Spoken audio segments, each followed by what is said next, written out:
요한복음 11장에는 요한복음에 나오는 7가지 표적 가운데 마지막 표적인 죽은 나사로가 살아나는 이야기가 나옵니다. 나사로가 살아나는 이 마지막 표적이 우리에게 말하고 있는 것이 있습니다. 그것은 부활을 살아가라라는 것입니다. 나사로가 살아나는 이 표적은 우리에게 이것을 알려줍니다.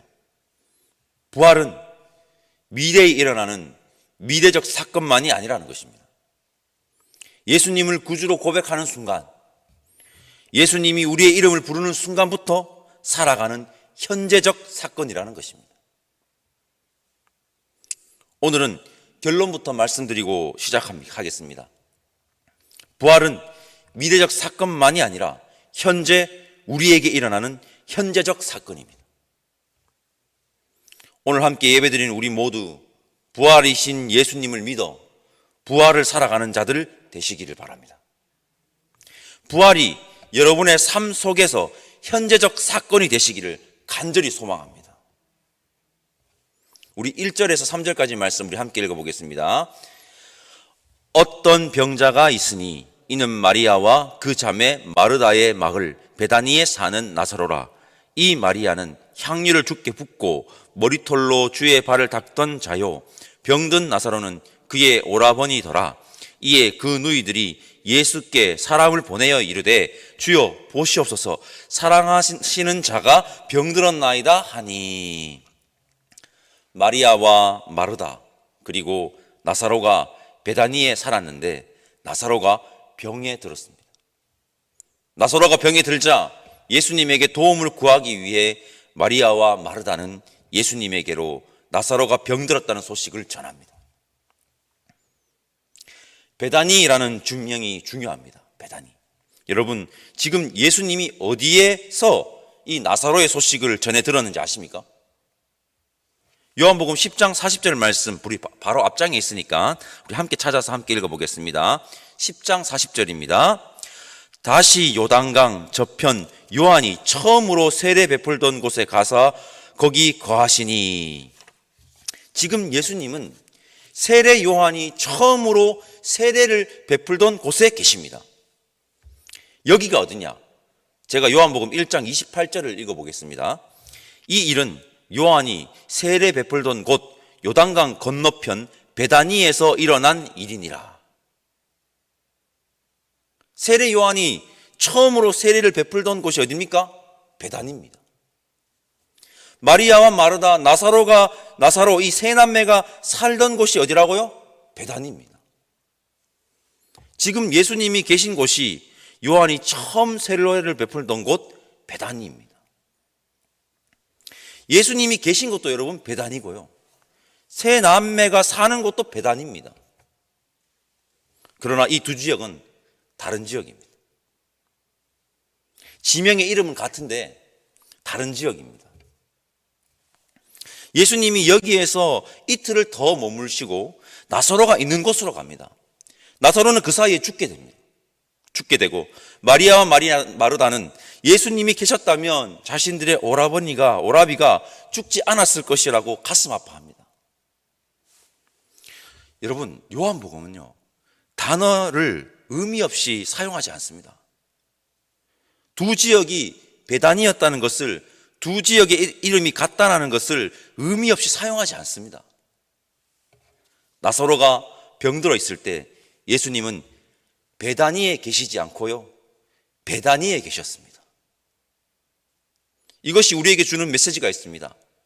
예수님이 부재하신 것 같지만 예수님은 실제하셨다는 것입니다. 나사로와 우리는 어떠한 어려움에 처하면 예수님 왜 저와 함께 하시지 않느냐고 말합니다. 왜 예수님 저와 함께 하시지 않습니까? 예수님 도대체 어디 계시냐고 원망하기도 합니다. 그러나 여러분, 예수님은요 늘 우리와 함께 계십니다. 늘 우리와 함께 계십니다. 예수님은 우리의 삶에 부재하시지 않고 우리의 삶에 늘 실제하십니다. 그 예수님, 우리와 함께 하신 예수님을 믿으시기를 바랍니다. 우리 7절과 8절 말씀 우리 함께 읽어보겠습니다. 7절과 8절입니다. 그 후에 제자들에게 이르시되 유대로 다시 가자 하시니 제자들이 말하되 랍비여 방금도 유대인들이 돌로 치려 하였는데 또 그리로 가시려 하나이까. 예수님은 유대 지역으로 다시 가면 죽는다는 것을 알고 있습니다. 그러나 예수님은 나사로를 살리시기 위해, 그리고 모든 자들을 살리시기 위해 다시 유대 지역으로 가십니다. 갑자기 주기철 목사님의 일사각오가 생각이 납니다. 일제강점기 탄압 속에 신앙을 지키기 위해 모진 고초를 겪었던 믿음의 선배 주기철 목사님의 그 일사각오가 떠오릅니다. 주기철 목사님이 여러분 일사각오의 다짐을 할 수 있었던 것은 부활을 믿었기 때문이었을 것입니다. 아니, 부활을 살고 계셨기 때문입니다. 부활을 살고 계셨기 때문에. 우리에게도 일사각오의 다짐이 있기를 바라봅니다. 32절에서 34절 말씀 우리 함께 읽어볼까요? 32절에서 34절입니다.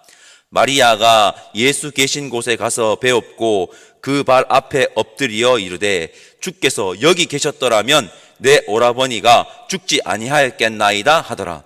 예수께서 그가 우는 것과 또 함께 온 유대인들이 우는 것을 보시고 심령에 비통히 여기시고 불쌍히 여기사 이르시되 그를 어디에 두었느냐? 이르되 주여 와서 보옵소서 하니.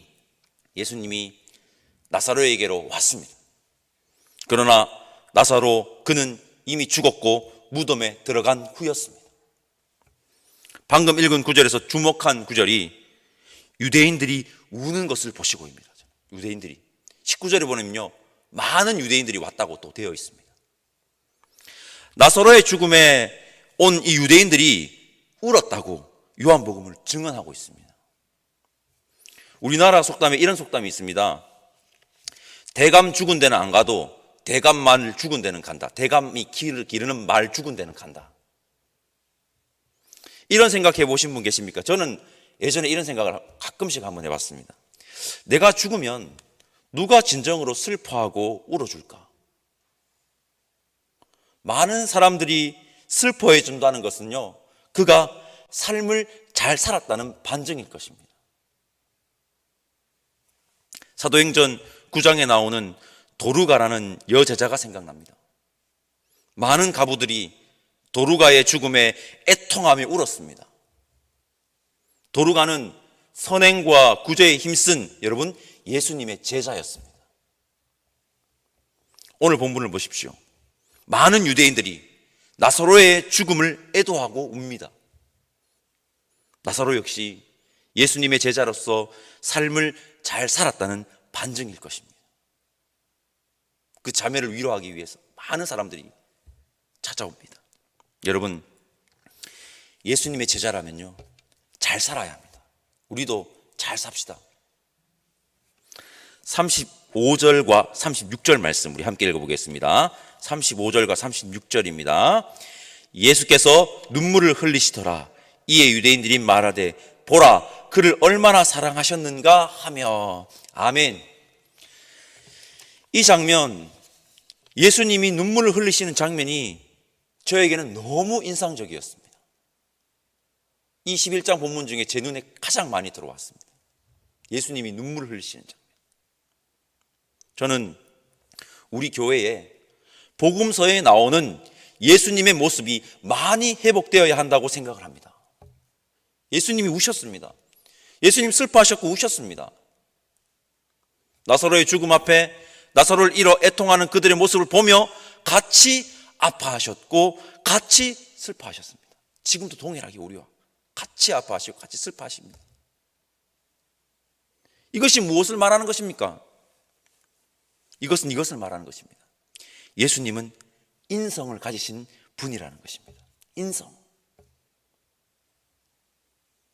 예수님이 100% 인성을 가지시고 계시기에 우리는 여러분 예수님과 인격적인 만남을 가질 수 있는 것입니다. 인격적인 만남. 여러분, 예수님은 신성과 인성을 다 가지고 계십니다. 예수님은 신성을 100% 가지고 계시고 인성도 동일하게 100% 가지고 계십니다. 너무 중요한 교리입니다. 너무 중요한 교리. 우리는 여러분 예수님의 신성에는 감탄하지만 예수님의 인성에는 별로 감동하지 않습니다.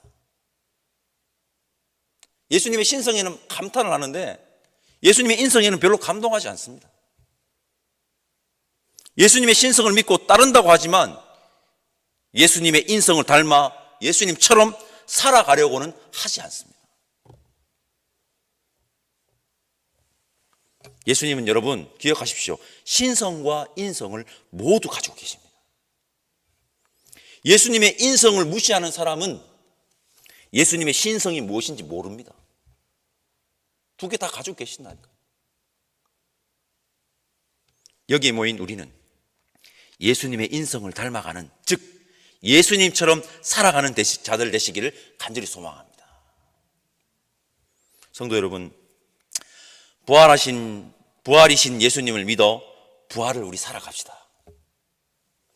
부활을 살아가는 자들의 삶을 오늘 함께 나눈 말씀을 근거로 다시 말씀드리겠습니다. 첫째, 우리가 살아가다 보면 고난 가운데 있어서 예수님이 없는 것 같이 느낄 때 있지만 예수님은 우리와 늘 함께 하십니다. 예수님은 우리의 삶에 부재하시지 않으시고 우리의 삶에 실제하십니다. 예수님께서 늘 우리와 함께 하심을 믿고 살아갑시다.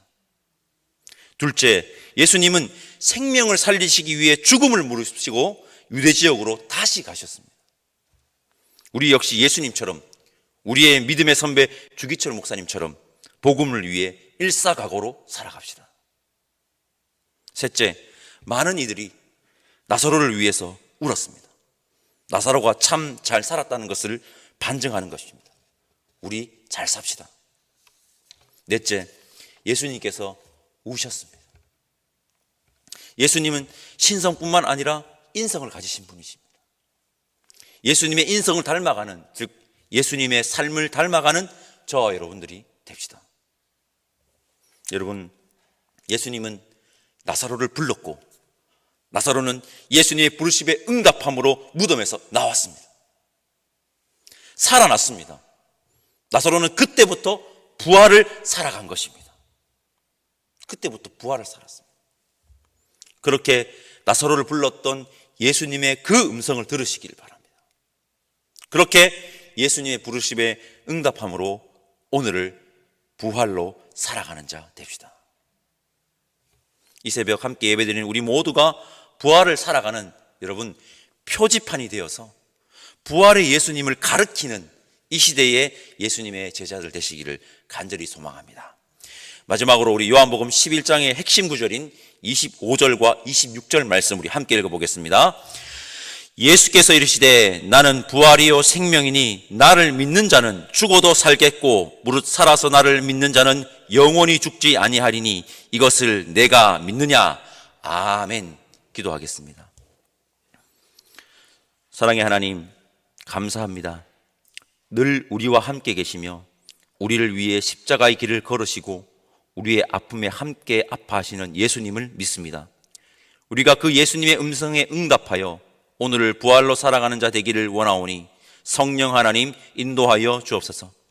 그렇게 이 세상에서 예수님을 따르는 제자로 잘 살아가기를 원하오니 함께하여 주시기를 바라며 감사하옵고 예수님의 이름으로 기도드립니다. 아멘. 하늘에 계신 우리 아버지, 아버지의 이름을 거룩하게 하시며 아버지의 나라가 오게 하시며 아버지의 뜻이 하늘에서와 같이 땅에서도 이루어지게 하소서. 오늘 우리에게 일용할 양식을 주시고 우리가 우리에게 잘못한 사람을 용서하여 준 것 같이 우리 죄를 용서하여 주시고 우리를 시험에 빠지지 않게 하시고 악에서 구하소서. 나라와 권능과 영광이 영원히 아버지의 것입니다. 아멘.